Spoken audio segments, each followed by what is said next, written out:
In this video, I'm going to be reviewing subtracting integers.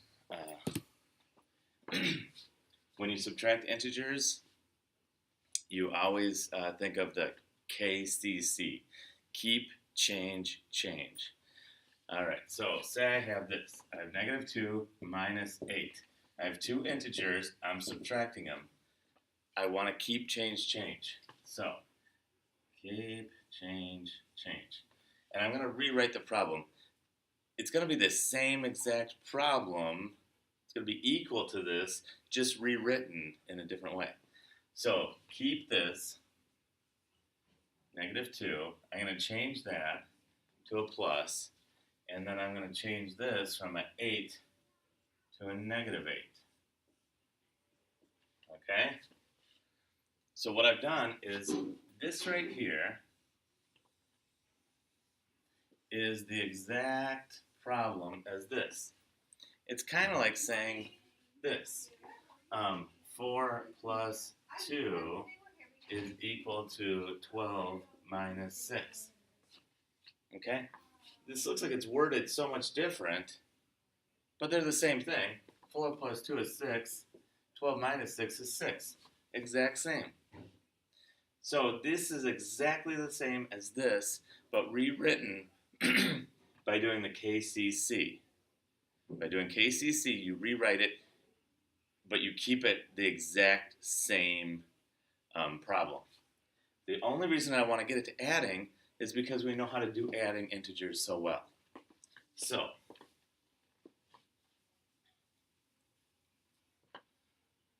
now that we've keep, change, change, so I'm going to solve this adding problem. Whatever I get here is going to be the same that will go right here, okay?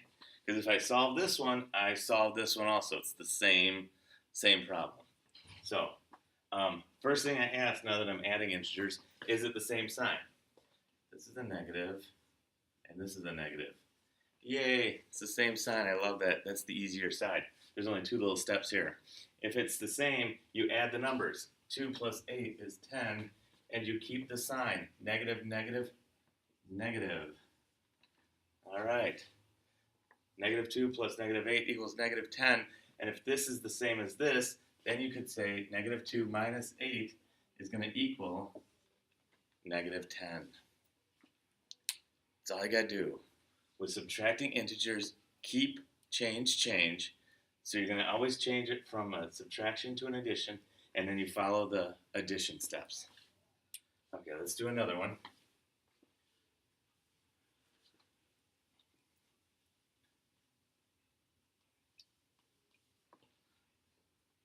Let's do 7 minus 9 equals.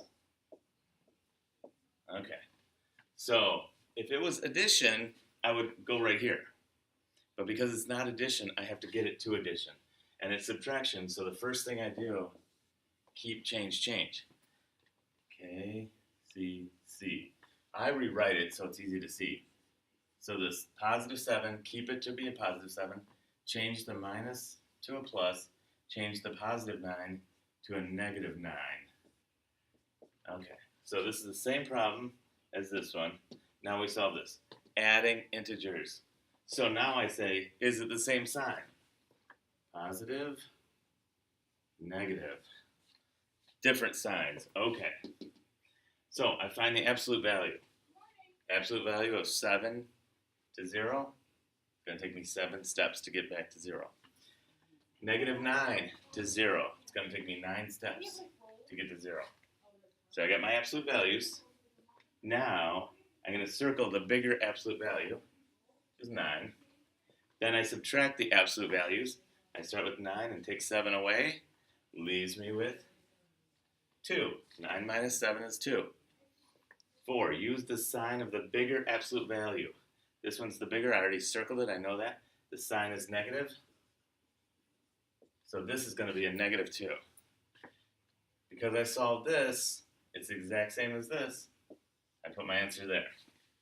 9 minus No, I mean 7 minus 9 equals a negative 2.